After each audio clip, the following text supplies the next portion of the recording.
right, welcome back for the final mile. This is our segment where we answer your questions that you guys send to us each and every day. It feels like at this point through YouTube, the website.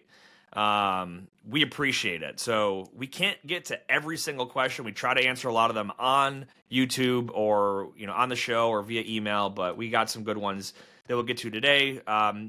Make sure to check out all of our other content at freight360.net and on YouTube. And you can check out the Freight Broker Basics course on our website as well for an educational option. And please check out the sponsors in the description box that will help support our channel. All right, Ben, our first question.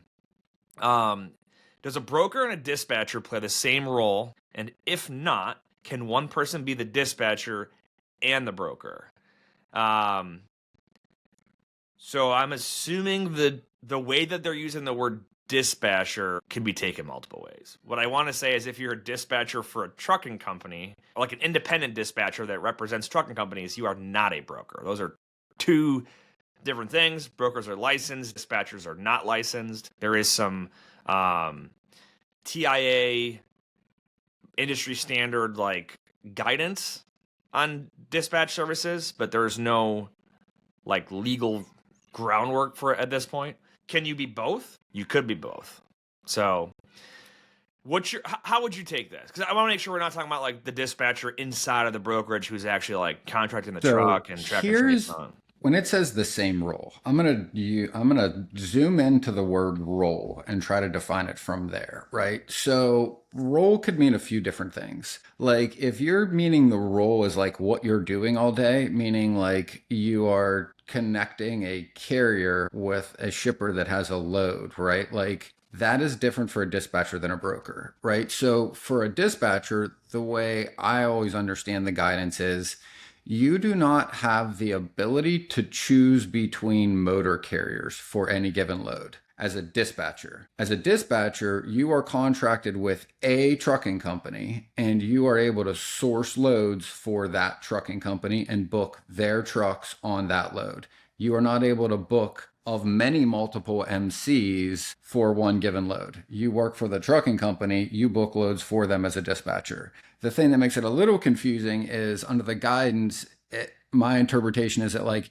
you are able to dispatch for multiple trucking companies, but they need to have a distinguishing quality, meaning like, yes, like I have a reefer company I'm a dispatcher for and a van. So like if I have a van load, it only goes here, a reefer load only goes there. The guidance clearly states that like you can't be a dispatcher for 6 different dry van companies because now you're operating as a freight broker without a license. So to me, that is the distinction in roles. A broker allows you to work with your license, any shipper, and vet and work with any carrier to move that load, right? A dispatcher is constrained or only able to work with typically one trucking company unless that trucking company can't provide other services like maybe drayage, maybe intermodal, or maybe like reefer, or different areas of the country. Yeah, correct. What they want to avoid is a dispatch service basically having a load from a broker and being like, I got these 6 truck companies available. This one pays me this much, and it's like,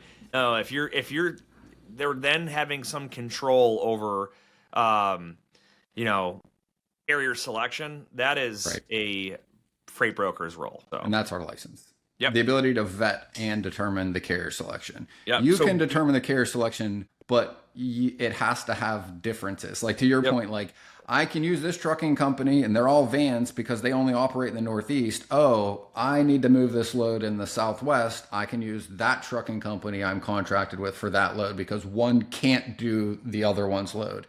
If the dispatcher cannot take money cannot run through the dispatcher. Right. They have to pay the trucking company. The trucking company pays the dispatcher. Yep. Brokers, the money runs through us. So, All right, next question. I think this is from a shipper, actually. So we recently found out that our broker booked a few loads with a fraudulent freight hauler, so a fraud carrier. That broker still wants to be paid for the loads. They paid the fraud motor carrier, but doesn't know who the trucking company who actually delivered the load is and likely won't pay them if they come forward. Any advice? So, all right, this is like this is a very common scenario in double brokering where like Shipper gives load to, we'll just pretend that me and you are part of this equation, right? So shipper gives a load to you as a freight broker, and I'm trucking company, right? You give it to me, and you think I'm going to haul it. What do is I give it to, without a license or the authority to do so, I give it to some owner-operator who then hauls it. I take payment from you, and I just fall off the face of the earth, right? Yep. And you know whoever that carrier is that hauled it, at some point is going to come around and want payment. And per like the laws, like the you wouldn't have to pay them, right? The actual shipper is responsible for freight payment, which that's how you lose a customer if you don't, own up to your errors. Yes. So this shipper is asking for advice because the broker that they used, let's see, the broker wants to be paid but doesn't know who it was. So yeah, I mean, I wouldn't pay the broker. I'd freeze their pay, but I would try to work with them on a relational piece of like, hey, if we want to do business together, like we've got to have processes in place to make sure that who you're sending into us is legitimate. Or, I mean, depending on how bad this is, like, just don't ever use this broker again. Like, because you are, as a shipper, you are going to be held liable to pay whoever hauled that load of yours when they come around. And if the broker says, I'm not paying them, they're going to come to you. So, yeah, I wouldn't pay. So yeah, and again, like I'd be curious how the shipper found out the broker paid a fraudulent company and still wants paid. I'm guessing because how that arose, like how the shipper found out the broker paid a fraudulent company, right? But hadn't yet paid the broker, to me is probably like could have been a whole lot of things where like the broker's like, yeah, I hired this trucking company, and the shipper, something happens, goes wrong, they can't get a hold of somebody. Next thing you know, they're like, well, who'd you load? Oh, we loaded ABC Trucking. And it's like, no, we contracted XYZ. Like, it was probably something along the line, like something must have happened. And when they started going back through the details, they probably realized like who actually got loaded and hauled it was not the same as who the broker booked. And the broker's like, probably like, ugh, like, yeah, I clearly one slipped past me type deal. And I think if I'm the shipper, I, to your point, would work with the broker and try to gather as much information as you can. Because what your real objective here isn't to screw anybody as a shipper. It's to just make sure the payment gets to the company that moved the load, right? So whether that's me as a shipper trying to figure out from my loading dock, do we have any images, photos, or documentation of the trucking company that we loaded? Does my receiver have any of that documentation or images?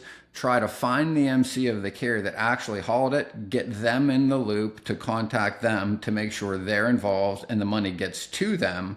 Because the only scenario at which I'm paying that broker for that load is that the broker in writing is going to release the payment I give the broker to the actual carrier, which doesn't solve the broker's problem. The broker, at the end of the day, if they want to keep the customer, is already out the money they paid the fraudulent person. And even if they get paid from the shipper, they still have to pay the second carrier that actually moved the freight anyway. So regardless of how this works for the broker, like they're out that money if they want to keep the relationship with the shipper. As the shipper, if you don't get those funds to that trucking company that hauled your freight, they will come back eventually in the next few weeks or months, and they're going to reach out to you because they know they picked a load up from you, and they're going to shoot an email or call your facility and say, hey, who did you guys arrange this load with because we didn't get paid? You'll look up the load number and then you'll be able to close the loop on what actually happened. That's usually how these kind of play out. Yep. All right. Last one. Do you think an agent working as a 1099 should buy some kind of insurance? What insurance do you think? Bad debt is not a concern. Okay. I actually get this question. I've gotten this question from people within because Pierce is agent based. So we get questions from agents about like, do I need to have any insurance, blah, blah, blah. So here's the breakdown. The brokerage that you're contracted with as an agent will have insurance policies that any brokerage would have, right? Like general liability, contingent cargo, contingent auto, things like that. You are the business that you're doing is covered under those policies. Yep. What doesn't happen, like, so the general liability policy, for example, like a slip, trip, or fall in the office, those do not trickle down and cover a contracted agent. So if your agent... Pierce isn't in charge or on the lease if you had an office as an agent. Yeah, exactly, right? Your so like, company my agents that have an office and have employees, Well, usually their office lease is going to require that they show proof of their own Yeah. general liability policy.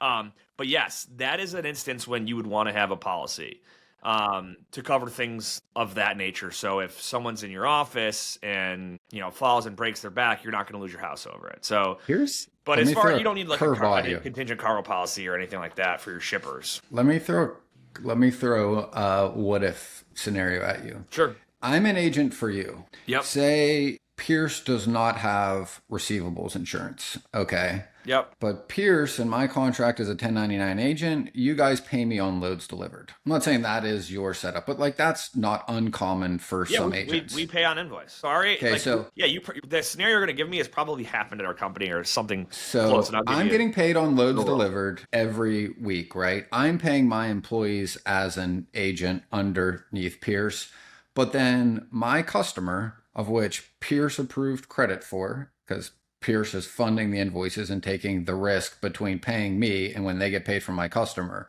If my customer goes bankrupt, and everybody did what they were supposed to, and it's just a risk, like Del Monte, which came up recently, right? Where like they just can't pay their bills, and likely lots of these freight bills don't get paid.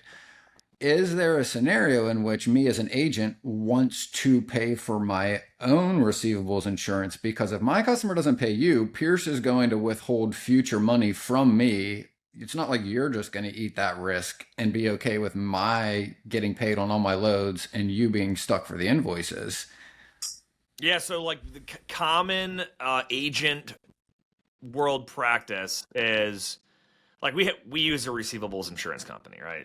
Yeah, I know. I'm just saying other agents don't. Right. So prior to that, when we didn't, and this is common in the agent world, is like your contract will outline like your splits. Like we're 70-30, which means like if there's profit, it's 70-30. If there's loss, it's 70-30, right? And so if there's if a customer goes out of business and leaves a $10,000 balance, and an agent's the 70% stakeholder in that, like, well, they now have a $7,000 debt in that scenario, right? What plays out normally in that is that agent's like, yeah, I'm not going to pay that back to you, so I'm just going to quit and go to another company, and then we'll try to invoice them, and then whatever. So to your point about receivables insurance for the agent, if the company doesn't offer it, itself. Yeah, I mean, you might be able to. I don't know if you can though, because I don't think you can. Because if you're a contractor, I can't insure your receivables. Yeah, you're not my your company. Receivable. If you're an agent, it's not your receivable. So, but I'm liable for them. Yeah. So if I'm an agent for a company that doesn't have an insurance policy like that, if you've got a large customer and you want to protect that credit line, have the conversation with that brokerage and just say, hey, I'd really like to do X, Y, and Z, and here's an option. So, like, we use Allianz, which is formerly Euler, and I used them at a previous company as well. There's a price tag. Profoss is a good one. Like, we've looked and had a policy with them. Like, there's quite a few out there that you can get this with. Because to your point, right, like, I used to think about this a lot when I worked at, like, TQL, okay? Because my previous job... Like I worked at a bank and I evaluated credit risk to lend people money, whether it was a business or real estate, right? And I'm like, okay, like my job is to read through the financials, look at their credit reports, determine if this is a good bet. Like if I give this business or person money, can they pay me back? Like I'm involved in that decision. But then at TQL, what I noticed is like, oh, as a broker, I am not involved in the credit allocation. You just send over the company's information and TQL goes, okay, well, you get $100,000 in credit. And then if that company goes out of business, I don't get paid any commission because I got to make sure I don't get paid commission until they pay their bills. Pay their bill. Yeah. And I always felt like that is a misalignment in responsibility. So I'm like, okay, well, like if I'm on the hook, then let me read their credit. Let me determine how much credit we're going to give them because I'm not even involved in this decision. You guys decide to give them this amount of money and then they don't pay me. And then I lose the money when I wasn't even involved in that. And to me, I was like, that felt like a disconnect in how but again, in a practical stance, you can't train. It's common practice, though. Like correct, you can't train a bunch of freight brokers on how to run credit risk to the extent your credit department can. So it makes more sense. But like, I just had that unique perspective because I had both jobs, and I'm like, well, wait a minute. But also, like, to your point, like, from a practical standpoint, like, a broker is going to ask for more credit almost always to push that limit because they're going to get more That's margin and and that's they're willing usually to what take it the is. Is risk. there's Right. a push and pull game being played between the credit rep and the broker. Right. I've had people like in the past that were like, you charge back a commission because a customer didn't pay the Yep. invoice, and they're like, well, what did I do wrong? And it's like, really nothing. But at the end of Nothing. the day, we just, as a business, you can't Can't pay pay you. commission on money Money we that you won't never get. received. Like it's just, Yeah. you just can't. Just So sucks. yeah, Cost of it's- doing business yeah. situation. So, good questions. That's a unique one. I don't think we've ever had any kind of That question is a like really that. good one. But yep. All right. Final thoughts. Whether you believe you can or believe you can't, you're right. And until next time, go Bills.